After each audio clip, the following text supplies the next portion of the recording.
Eh bien salut tout le monde, comme vous l'avez vu dans le titre, aujourd'hui on va voir comment utiliser Filecoin avec cette petite chose. Avant tout, je pars du principe que vous avez déjà un ledger et que vous l'avez plus ou moins appréhendé. Par appréhender, je veux dire que vous l'avez allumé et vous avez créé votre clé privée avec, la fameuse phrase de 24 mots. D'ailleurs, petit rappel de sécurité, mais ne sauvegardez surtout pas cette phrase sur un cloud, voire même sur un ordinateur ou un téléphone qui est connecté à internet. C'est quand même à éviter, on sait jamais, il y a déjà des gens qui ont perdu des sous à cause de ça. Je précise aussi que cette vidéo n'est pas un conseil en investissement. J'ai littéralement mis le mot tutoriel dans le titre, ça en dit assez long, donc on va pas parler de prix, de tokenomics, de s'il faut investir sur le Filecoin ou quoi. Je vais pas non plus vous montrer comment acheter du Filecoin parce que je pars du principe que si vous regardez ma vidéo, vous savez déjà le faire et vous en avez probablement déjà. Voilà, c'est la fin de cette introduction, c'était un peu long mais je trouve ça nécessaire de le faire. Si jamais vous enchaînez plusieurs tuto Ledger ou plusieurs vidéos sur la chaîne,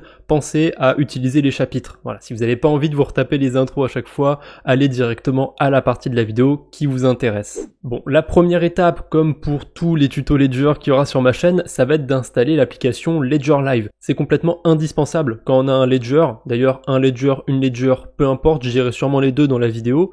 Je disais, c'est complètement indispensable cette application, on peut la retrouver sur PC et sur mobile, mais j'ai jamais essayé la version mobile pour être honnête, et en gros ça va vous permettre d'ajouter des applications sur votre Ledger, parce que quand vous allez utiliser Ethereum, Bitcoin et compagnie, il va vous falloir un petit bout de code on va dire qui est installé sur votre Ledger pour interagir avec ces différentes blockchains. Donc une fois qu'on a Ledger Live, on a un tout petit bouton ici, une toute petite option qui s'appelle My Ledger. C'est tout simplement le panneau de contrôle de sa Ledger où on va pouvoir installer les applications. Donc on va aller dessus, et là c'est l'étape la plus technique de cette vidéo, il va falloir connecter sa Ledger à son PC ou à son smartphone, mais comme je vous ai dit, j'ai jamais essayé sur smartphone, donc on la connecte, on rentre son code PIN, et là je vous fais un petit plan serré sur la Ledger, vous voyez que il reconnaît que j'essaye d'aller sur le manager, donc je l'approuve pour pouvoir installer des applications. D'ailleurs vous voyez qu'il y en a déjà certaines qui sont installées sur la Ledger. Peut-être qu'il y a des spoils pour de futures vidéos, je dis ça, je dis rien. Maintenant que ma Ledger est bien connectée, j'ai plus qu'à chercher l'application qui m'intéresse. Aujourd'hui c'est Filecoin. D'ailleurs ce tutoriel, on peut l'adapter à quasiment toutes les blockchains. Pourquoi je fais une vidéo par blockchain quasiment? C'est parce que sur chacune de ces blockchains, il y a des petites particularités à connaître. Et d'ailleurs Filecoin a tellement de particularités que je ferai une deuxième vidéo sur le sujet. Il y aura une vidéo vraiment dédiée à cet écosystème. On va aller voir un peu ce qu'on peut faire dessus. Pour les chasseurs d'airdrop, j'ai quelques trucs pour vous aussi.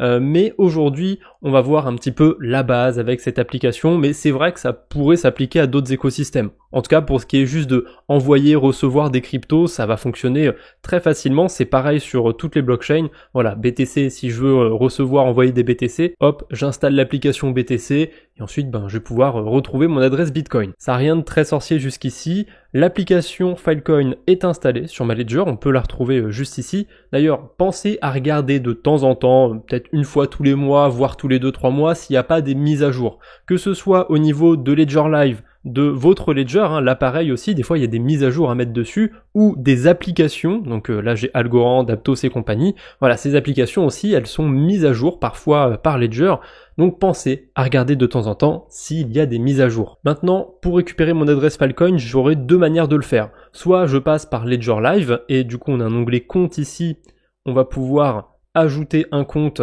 et vous vous doutez bien que je vais choisir le Filecoin pour cette vidéo. Donc là je fais continuer, il me demande d'ouvrir l'application Filecoin, donc j'ai juste à l'ouvrir sur la Ledger, tac, et là il est en train de récupérer mes comptes. Alors pourquoi j'ai plusieurs comptes sur ma Ledger? Tout simplement parce que quand vous avez une clé privée, ça peut générer plusieurs adresses.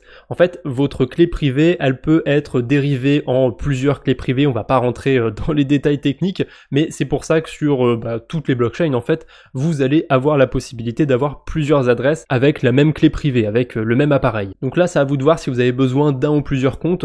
Pour le coup, moi, j'ai besoin que d'un seul compte. Je vais juste faire quelques carabistouilles dessus, mais je sais qu'il y en a qui aiment aiment bien avoir un compte pour faire du hold pur et dur où il y a juste des cryptos qui bougent pas, un autre compte pour avoir un petit peu plus d'activité, faire des trucs plus dégènes. Donc là c'est vraiment à vous de voir, je vais sélectionner qu'un seul compte pour aujourd'hui, donc ajouter un compte, et voilà, c'est terminé. Une fois que vous avez créé votre compte, vous allez pouvoir le retrouver. Moi il s'est ajouté en tout dernier juste ici. Là j'ai pas encore de Filecoin sur mon adresse, donc il me propose soit d'en acheter, soit d'en recevoir. J'ai jamais essayé d'acheter directement depuis Ledger, je sais pas s'il y a des frais qui sont aberrants ou pas, je suis pas convaincu, mais de toute façon j'ai déjà des Filecoin, donc je vais vous montrer comment en recevoir sur son adresse. Donc on clique sur le petit bouton recevoir, bon je suis déjà sur le bon compte donc j'ai pas besoin de sélectionner, continuer, il me demande d'ouvrir à nouveau l'application Filecoin, donc j'ouvre l'application Filecoin, et là il me montre mon adresse. Donc je vais la copier, je vais la récupérer, et je vais me rendre sur Binance pour récupérer mes Filecoin. Donc sur Binance, j'ai mes Filecoin juste ici, je clique sur le petit bouton Withdraw, retrait en bon français, je colle mon adresse juste là, il reconnaît tout de suite que c'est une adresse Filecoin, et il me laisse le choix parce que on n'est pas obligé de retirer les Filecoin sur le réseau principal, on va dire, hein. On est sur Binance, donc ils permettent aussi de retirer des Filecoin sur leur propre blockchain, sauf que si on choisit d'avoir des Filecoin sur la Binance Smart Chain, c'est pas des vrais Filecoin. Comme ils sont sur un autre écosystème, c'est ce qu'on appelle une version wrappée, une version enrobée en français. Du coup, c'est pas une fausse version de Filecoin ou quoi que ce soit, mais on a des petits risques de contrepartie quand on va être sur un autre écosystème. Si on peut plus faire le chemin entre la Binance Smart Chain et Filecoin, par exemple, vous vous doutez bien que c'est un peu embêtant. Les Filecoin qui seront restés sur la Binance Smart Chain, ils vaudront plus grand chose. Donc, je vous dis pas de ne pas envoyer de Filecoin sur la Binance Smart Chain, hein, pas du tout, mais si vous voulez aller vous intéresser à la blockchain Filecoin, il faut bien veiller à envoyer des cryptos sur le réseau Filecoin. Voilà. D'ailleurs, je note un petit truc, c'est que mon adresse, elle commence par F1. Il faut savoir qu'il y a plusieurs formats d'adresse sur Filecoin. On en parlera un tout petit peu après quand je récupérerai mes Filecoin, tout simplement. Donc là, je vais faire mon retrait, hein. Je choisis la quantité de Filecoin, donc je vais tout retirer. Je clique sur retrait, je fais ma petite double vérification. Et on est bon. Le temps de recevoir mes tokens Filecoin sur mon adresse, je vais vous parler un petit peu de Glyph.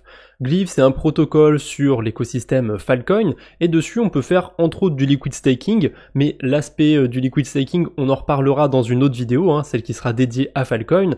Là, je vais juste vous montrer ce qu'on peut faire de plus que le liquid staking. Si je viens connecter mon wallet, déjà, j'ai plusieurs moyens de me connecter. Je peux me connecter avec MetaMask, on en reparlera un petit peu après, et je peux me connecter avec ma Ledger. D'ailleurs, je suis plus sur Filecoin, voilà, je vais me remettre sur Filecoin. Si je clique là, ça devrait reconnaître ma Ledger. Je suis connecté à Glyph et je peux tout simplement retrouver mon adresse Filecoin ici. F17DIF machin truc, mon adresse Filecoin, je peux la retrouver directement sur Glyph. J'ai pas besoin nécessairement d'aller sur Ledger Live pour ça et de créer un compte. Mais au moins, vous avez deux manières de faire. Si vous préférez passer par Ledger Live, par Glyph, voilà. Peu importe, vous choisissez la manière qui vous intéresse. Maintenant, on va aller sur un autre navigateur parce que dessus, je suis sur le même protocole, sauf que je me suis connecté avec mon MetaMask. Je vais vous refaire la démonstration pour que vous voyez un petit peu comment ça se passe. Donc voilà, je clique sur Connect Wallet et je choisis tout simplement MetaMask Ethereum. C'est un petit peu contradictoire parce que en fait mon MetaMask il est pas sur Ethereum, il est sur une autre blockchain. Donc je vais me mettre sur Avalanche, pourquoi pas. Hop. Vous allez voir ce qui se passe si je me mets sur Avalanche. Donc je vais cliquer sur MetaMask Ethereum, donc là forcément ça lui plaît pas, je suis pas sur le bon écosystème, mais il essaye pas de me mettre sur Ethereum, il essaye de me mettre sur le mainnet de Filecoin. En tout cas moi je clique sur changer de réseau, et voilà, boum, je suis sur Filecoin, je suis connecté avec mon adresse EVM, hein. Ça commence par 0x, je pense que vous avez reconnu le format. Et au-dessus, j'ai aussi une adresse Filecoin, mais c'est pas la même. C'est pas celle qui commence par F17 quelque chose, elle commence par F4. En fait, sur Filecoin, on a plusieurs formats d'adresses. On a celle qui commence par F0, F1, F2 et F3. En gros, c'est les adresses de base, c'est les adresses Filecoin pures et dures, on va dire. Et on a les adresses qui commencent par F4. Celles-ci, ça va être des équivalents de vos adresses EVM, des adresses qui commencent par 0x en fait. Parce que Filecoin a une particularité, c'est qu'ils sont EVM, donc c'est compatible avec l'Ethereum Virtual Machine, ça permet d'avoir des applications qui sont codées en Solidity et compagnie, c'est super, on peut faire des choses sur Filecoin, mais il y a un petit problème avec les adresses Filecoin, c'est que c'est pas le même format. Et du coup, si j'essaye d'envoyer des Filecoin de mon adresse 0x quelque chose vers une adresse F quelque chose, MetaMask il va pas me laisser faire en fait, il va pas comprendre ce que je suis en train de faire, c'est pas le bon format. Pour l'instant, je vais juste vous donner les outils, je vous montre pas encore comment bien les utiliser, etc. Je fais exprès de garder ça pour ma vidéo sur Filecoin, mais pour ceux qui ont déjà envie de chercher un petit peu, sur MetaMask, vous avez quelque chose qui s'appelle Snaps. En gros, c'est des extensions qu'on peut rajouter à MetaMask. On en retrouve une sur Filecoin, bien évidemment, c'est pour ça que j'ai pu me connecter à cette blockchain avec MetaMask, mais on va aussi en retrouver pour plein d'autres blockchains, hein. Vous voyez, Cosmos, Arweave, si je retourne sur l'accueil, on peut voir Starknet, Solana, Cosmos. En fait, avec les snaps sur MetaMask, on peut vraiment tout faire sur la DeFi, et c'est assez incroyable, et j'avoue que je m'étais pas trop intéressé à ça avant, c'est vraiment grâce à Filecoin que j'ai pu m'intéresser aux snaps. Et à mon avis, je vous en reparlerai, parce que quand je vois tout ce qu'on peut faire en dehors d'Ethereum et compagnie, je suis vraiment tenté de vous faire d'autres tutoriels autour de ça. Un autre outil qui va être primordial si vous voulez commencer à faire des carabistouilles du côté de Filecoin et surtout du côté EVM avec les adresses qui commencent par F4, il va vous falloir un outil qui vous permet de récupérer vos Filecoins. Parce que si j'envoie mes Filecoins sur mon adresse F4 quelque chose, ben ils vont plus ou moins être bloqués. Parce que ensuite, avec MetaMask, je vous ai dit, je peux pas envoyer mes Filecoins à une adresse qui commence par F1 machin truc. Donc c'est pour ça qu'on a un outil qui a été créé qui nous permet de renvoyer entre guillemets les Filecoins. Donc là, je connecte mon wallet. Attendez, j'ai fait une petite bêtise. Je vais pas aller sur le testnet, je vais aller sur le mainnet. Voilà, je suis connecté, je suis bien sur le mainnet. Et là, il y a un truc bizarre. J'ai aucun Filecoin sur mon portefeuille et l'adresse qui commence par F1, ben, c'est pas la même que tout à l'heure, hein. C'est pas la même que sur Glyph. Alors comment ça se fait? C'est une des particularités de Filecoin, il faut le voir un petit peu comme deux blockchains. On a la blockchain Filecoin, donc qui commence par F1 quelque chose, et on a la deuxième blockchain, la blockchain Filecoin EVM on va dire, et c'est pour ça que je retrouve pas les mêmes adresses. C'est parce que c'est comme si j'étais sur deux blockchains différentes. C'est AZK du montage, je me permets de faire une petite coupure parce que je trouve que j'ai mal expliqué un truc. Ici, je suis connecté avec la même ledger qu'avant, pourtant l'adresse qui commence par F1, elle est différente de celle qu'on a vue au tout début de la vidéo. La raison est simple, comme sur cette page, je suis connecté avec l'application Ethereum sur ma ledger et que sur Glyph au tout début j'étais connecté avec l'application Filecoin, ça ne peut pas générer les mêmes adresses. Ces deux adresses proviennent bien de ma ledger, enfin plutôt de la clé privée qu'il y a dedans, et je peux utiliser celle que je veux, hein, les deux sont valides, je peux même utiliser les deux d'ailleurs, mais personnellement je vais avoir tendance à privilégier l'adresse que je retrouve sur Glyph et qui vient directement de l'application Filecoin. La nuance elle est assez difficile à comprendre, je sais pas si j'ai réussi à bien l'expliquer, mais je vais vous faire une démonstration, comme ça ce sera beaucoup plus simple. Là j'ai mon adresse qui commence par F4 machin truc, je vais la copier, je retourne sur Glyph où je suis connecté avec ma ledger avec Filecoin et j'ai une petite option qui me permet d'envoyer des Filecoins. Comme ça me permet aussi de vous montrer comment on envoie des Filecoins, donc je clique sur le bouton, je pourrais très bien en envoyer aussi depuis Ledger Live, ça marche de la même façon, hein, mais je préfère l'interface de Glyph donc je vais passer par là. Je colle mon adresse, je vais envoyer un Filecoin, hein, histoire de. On a aussi le mode expert, ça permet de voir en fait tous les détails de la transaction, le prix des frais, etc., la quantité de gaz. Ça m'intéresse pas, je pense que l'outil, il gère très bien cette fonctionnalité. Et d'ailleurs, les frais sur Filecoin, ils sont extrêmement faibles. Vous voyez la quantité de Filecoin que c'est pour passer une transaction, c'est vraiment pas cher. Pour le coup, Filecoin, c'est vraiment pas cher en termes de frais. J'ai eu une erreur, qu'est-ce qui s'est passé? Ne vous en faites pas, j'ai juste pas fait attention que ma ledger s'était mis en veille, donc maintenant si je reclique sur le bouton Send, ça devrait aller.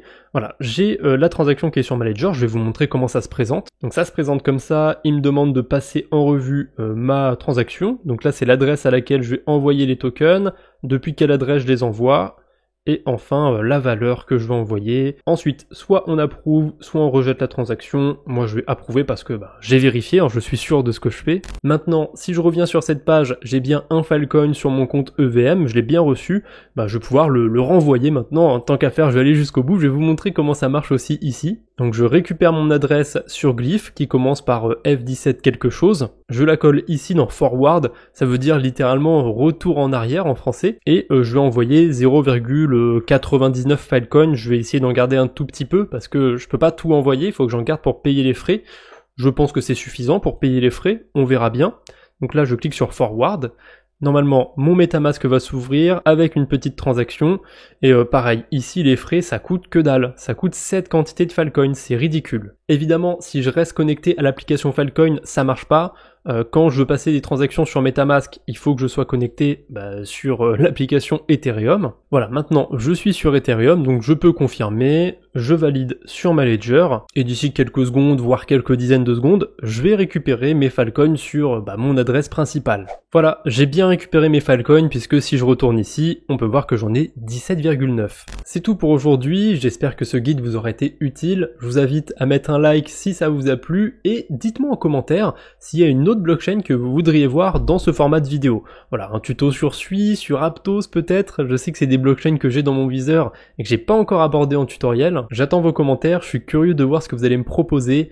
Bref, on se revoit bientôt j'espère, d'ici là portez-vous bien, salut tout le monde!